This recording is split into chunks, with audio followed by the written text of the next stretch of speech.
సంవత్సరాల తరబడి ఎన్ని మందులు వాడినా మీ మోకాల నొప్పులు తగ్గట్లేదా? ప్రాణ పెయిన్ క్లినిక్ లో అత్యాధునిక చికిత్స. జనసేన సీట్లు చెప్పండి వరుసగా ఒక్కొక్కటి అసలు ఏంటి పరిస్థితి ఇప్పుడు ఉత్తరాంధ్రలో పాలకొండ ఫస్ట్ పాలకొండ నుంచి స్టార్ట్ చేద్దాము.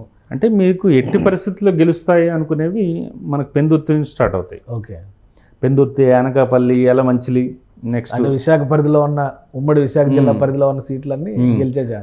విశాఖ సౌత్ పరిస్థితి ఏంటి? అక్కడ ఓటింగ్ పర్సంటేజ్ లీస్ట్ కాబట్టి అది విశాఖ సౌత్ లాస్ట్లో టర్న్ అవుట్ అయింది టువర్డ్స్ జనసేన. మనకి పాలకొండ తర్వాత విశాఖ సౌత్ ఇవన్నీ కొన్ని టైట్ ఫైట్లో వేయచ్చు. Okay okay, there is a chance tight ఫైట్లో వేయచ్చు మీకు. తర్వాత ఇక Pithapuram, Rajanagaram, Pithapuram list confirm list ఉందా? 100% గెలుస్తారు. తర్వాత మంచి మెజారిటీతో గెలుస్తారు. మనకి ప్రీ పోల్ సర్వేలోనూ 40,000+ మెజారిటీ. అది డెఫినెట్గా పెరుగుతుంది. ఒక 60-70 వేస్తారా? అంత స్థాయిలో ఉండకపోవచ్చు. 50 టచ్ చేస్తారా? 1 lakh అనేది ఇంపాసిబుల్, హైలీ ఇంపాసిబుల్. అంటే వైసీపీ నాయకులు ఒక లెక్క చెప్పారు. వంగా గీత గారికి కూడా ఉన్న సపోర్ట్ రీత్యా 1,00,000 ఓట్లు ఆంకే పడే అవకాశం ఉంది అంటున్నారు. ఆ పాజిబుల్, ఎందుకంటే 90,000 ఓట్లే కదా కాపులకు ఉంది, మిగతా కొన్ని ఓట్లు మినహాయించినా కానీ 2,04,000 ఓట్లు ఓటింగ్ జరిగింది. 1,00,000 ఓట్లు ఈమెకి వచ్చే అవకాశం ఉందని వైసీపీ అంటుంది. నిజమేనా? అట్లాంటి వాతావరణం వాళ్ళు గెలుస్తారు అని కూడా అంటారు. వాళ్ళు గెలుస్తారంటారు. తర్వాత 13,000 చిల్లర ఏదో ఒక ఫిగర్ చెప్తున్నారు. దాంతో పవన్ కళ్యాణ్ ఓడిపోతారని కూడా వాళ్ళు చెప్తారు. వాళ్ళకి అడ్డు అదుపు ఏముంటుంది? రాజకీయ నాయకులకి ఏ పార్టీ అయినా ఏదైనా వాళ్ళు చెప్పుకోవచ్చు.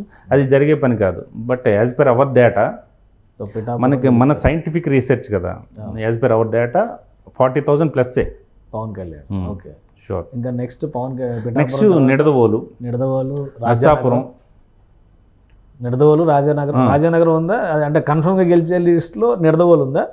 నిడదవోలు ఉంది. ఇంకోటి నర్సాపురం, తర్వాత తాడేపల్లిగూడెం.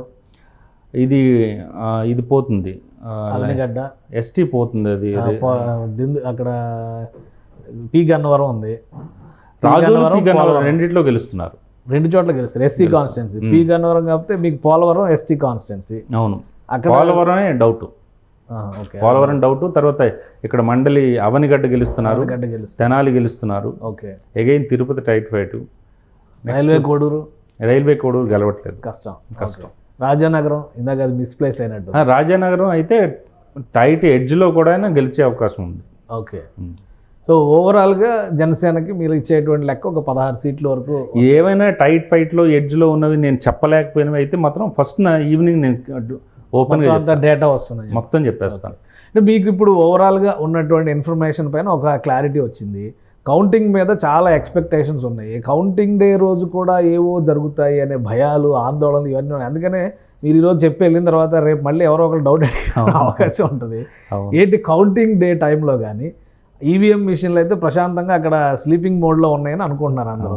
వాటిని ఏమైనా డిస్టర్బ్ చేసేటువంటి పరిస్థితి కానీ నిజంగా అట్లాంటివి ఏమైనా ఉన్నాయా? అలాంటి టెక్నాలజీ ఏమైనా ఉందా? అంటే కౌంటింగ్ మీద డౌట్ అంటే టెన్షన్ ఏంటంటే ఫస్ట్ ఆఫ్ ఆల్ మానవ తప్పిదం ఏముంటుందంటే ఈ కౌంటింగ్ ఏజెంట్ని కొనటం వరకు ఉంటుంది. ఓకే, సో వీళ్ళు వీళ్ళకి ఫేవర్గా వాళ్ళు అదేంటంటే చివర ఈ 25 ఓట్లతోని 100 ఓట్లు 1000 ఓట్ల లోపు ఈ తేడాతో ఓడిపోయినవి ఏమైనా ఉంటే వీళ్ళని వాళ్ళు కొన్నప్పుడు కొంత కాంప్రమైజ్ అవుతారు అనమాట. దాంట్లో భారీగా లావాదేవీలు జరిగే అవకాశం అయితే ఉంటుంది. అది ఒక భయం. అందుకనే అలర్ట్ చేస్తున్నారు. ఆ మార్జిన్ ఉంటే అది అలర్ట్ చేస్తున్నారు. అది హైపోథెటికల్. ఎవడు కొంటున్నాడు, ఎవడు అమ్ముడుపోతున్నాడు, అవన్నీ మనకు అనవసరం. నెక్స్ట్ అసలు విషయం ఏంటంటే ఈవీఎంని మనం హ్యాక్ చేయొచ్చా? దాని మీద పెద్ద చర్చ అయితే జరుగుతుంది. వాస్తవానికి చెయ్యొచ్చు అనేదానికి ఒక చర్చ ఉంది, చెయ్యలేము అనేదానికి ఇంకో చర్చ ఉంది. చెయ్యొచ్చు అనేదానికి ఏంటంటే ఈవీఎం తయారు చేసేది ఒక కంపెనీ, ఆ చిప్పు ఇదంతా చేసేది ఇంకో కంపెనీ. ఆ చిప్ని తయారు చేసిన కంపెనీ మనం బేస్ చేసుకుని ఎస్పెషల్ ఆ చిప్ని మనం ట్రాక్ చేసి హ్యాక్ చేయొచ్చు అనేది ఒక చర్చ నడుస్తుంది. ఎక్కడ జరిగింది, ఎక్కడ జరగలేదు ఎవ్వడికి తెలియదు. నిజానికి అందరూ కూడా హైపోథెటికల్, ఇదంతా ఊహల్లోనూ భ్రమలు తప్పితే ఎక్కడ కూడా నిరూపితం కూడా కాదా.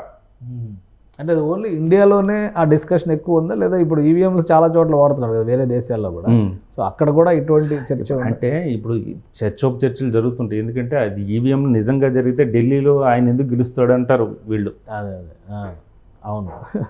ఆయన ఎందుకు గెలుస్తాడు, ఎందుకు గెలవాలి? ఇన్ని ఈడీ కేసులు, ఆ కేసులు, ఈ కేసులు ఇన్ని పెట్టుకోవాల్సిన అవసరం లేదు. నేరుగా అదే పని చేస్తే అయిపోద్ది కదా. అవునవును. ఆ చర్చ కూడా జరుగుతుంటుంది. తర్వాత ఇంకో చర్చ ఏంటి, ఇవన్నీ కూడా హైపోథెటికల్ అండి. ఈ అసలు శాస్త్రీయబద్ధం ఈ ఒక ఇది కూడా సైంటిఫిక్ ఏమీ ఎవిడెన్స్ లేదు. 100 మీటర్ల లోపు వరకు వెళ్ళి అక్కడ వరకు మనం హ్యాక్ చేయొచ్చు అనేది ఒక చర్చ. ఓకే, అందుకనే స్ట్రాంగ్ రూముల దగ్గర ఇప్పుడు గొడవలు, పులివర్తి నాని గొడవ, ఇవన్నీ కూడా స్ట్రాంగ్ రూముల దగ్గర ఆ చుట్టూ తిరుగుతున్నారు జనాలు. అదే అంటే ఇవన్నీ ఎక్కువ గ్యాప్ ఉండటంతో ఈ సమస్యలు. అంటే ఒక డౌట్ కూడా ఉంది, ఇప్పుడు రేవంత్ రెడ్డి గారి ఇంటికి 100 మీటర్ల దూరంలో ఏదో మిషనరీ పెట్టుకుని ఆయనకు వచ్చిన కాల్స్ అన్ని ట్యాప్ చేశారని విన్నారు. సో ఈవీఎంల మీద కూడా మీరు చెప్పిన 100 మీటర్ల పాలసీ అయితే కూడా మీకు ఏమవుతుందంటే వీవీప్యాట్ స్లిప్స్ ఇవి కూడా ఉంటాయి, స్లిప్స్ వస్తాయి. వాళ్ళు అది చూపిస్తారు, ఇవే కౌంట్ చేద్దాం అంటారు. సో ప్రస్తుతానికి ఓన్లీ ఒక 1% సంఖ్యలు తప్పితే 99% అయితే బిలీవబిలిటీ ఉంది, నమ్మకం విశ్వాసం చూపించవచ్చు ఈవీఎం మీద. అవును. సో కౌంటింగ్ రోజు అందరూ కూడా ప్రశాంతంగా ఉండి రిజల్ట్ ఎలా వస్తుందో ఆ టీవీల్లో పరిమితమై టెన్షన్ పడొద్దు. అసలు మీరు మీ చేతుల్లో ఏమీ లేదు, అది తెలిసినంత వరకు సమస్య లేదు. నా చేతులు ఏముంది అనేది మొత్తం జీవితమే తెలిసిపోతే ఇంకేముండదు. ఒక ఆధ్యాత్మిక చింతన. ఆ రోజు ఎవడొచ్చినా మీకు ఒరిగేదేం లేదు, మీరు వేసేశారు, టెన్షన్ పడకూడదు. అడ్మినిస్ట్రేటివ్ ప్రాసెస్ లో భాగంగా ఒక అధికారి వెళ్ళి మరొక అధికారి వచ్చినట్టుగా ఒక ప్రభుత్వం మారితే ఒకవేళ అది జరుగుతుంది, అంతే. ఇదే ప్రభుత్వం కొనసాగితే మళ్ళీ వేరే అదే. అంటే ప్రభుత్వం మారుతుంది, మీకు సంక్షేమ పథకాలు కూడా వస్తాయి, పేర్లు మారుస్తారు. తర్వాత కొత్త ఈ రాకెట్ సైన్స్ ఏముండదండి. ప్రభుత్వం మారుతుంది, సంక్షేమ పథకాలు మారుతాయి. వ్యక్తిగతంగా వీళ్ళు 4,000 ఇచ్చినోడు 5,000 ఇస్తాడు, అంతే, అంతకు మించి ఏం లేదు. మళ్ళీ అగైన్ నువ్వు కష్టపడితే తప్ప నీకు వేరే నడవదు. ఒక ఉద్యోగి అయినా, కార్మికుడైనా, కర్షకుడైనా వాళ్ళ కష్టపడితే తప్ప, పొద్దున వెళ్ళి సాయంత్రం వస్తే తప్ప అవదు.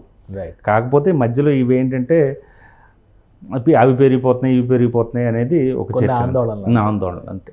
రైట్, థ్యాంక్ యూ ప్రవీణ్ గారు, మీ అభిప్రాయం తెలియజేసినందుకు. ఇది రైస్ సర్వే అంచనాలు, ప్రీపోల్ లెక్కల ప్రకారం చూస్తే ఖచ్చితంగా కూటమికి అధికారం దక్కుతుందని చెప్తున్నారు. అలానే పోలింగ్ డే రోజు జరిగినటువంటి కొన్ని పరిణామాల తర్వాత కూటమికి కొంతవరకు మెజారిటీలు అంటే నంబర్ పెరిగేటువంటి అవకాశం ఉంది అంటున్నారు. ఇప్పుడు ఉన్నటువంటి పరిస్థితుల్లో ఎగ్జిట్ పోల్ అంచనాలు లేదా ఆఫ్టర్ పోల్ అంచనాలపైన నిషేధం ఉన్న నేపథ్యంలో 1వ తారీఖున క్లియర్ డేటా రిలీజ్ చేస్తారని రైస్ ప్రవీణ్ గారు చెప్తున్నారు. ఎవరు గెలిచినా కష్టపడాల్సింది ప్రజలే, పాలకులు మనకి ఇచ్చేది మనం ఇచ్చినటువంటి డబ్బు నుంచి ఇచ్చే వాటా తప్పితే వాళ్ళ సొంత డబ్బులు ఎవరు. రాజకీయంగా ఆవేశాలకు వెళ్తే ప్రజలకి నష్టం, రాష్ట్రానికి నష్టం. కాబట్టి ప్రశాంతంగా ఫలితాలు ఏ విధంగా ఉంటాయో చూద్దాం. జూన్ 4వ తారీఖు వరకు వెయిట్ చేద్దాం. ఇది special discussion. Keep watching. Suman టీవీలో మీ పర్సనల్ అండ్ బిజినెస్ ప్రమోషన్స్ కోసం కింది నెంబర్కి కాంటాక్ట్ చేయండి.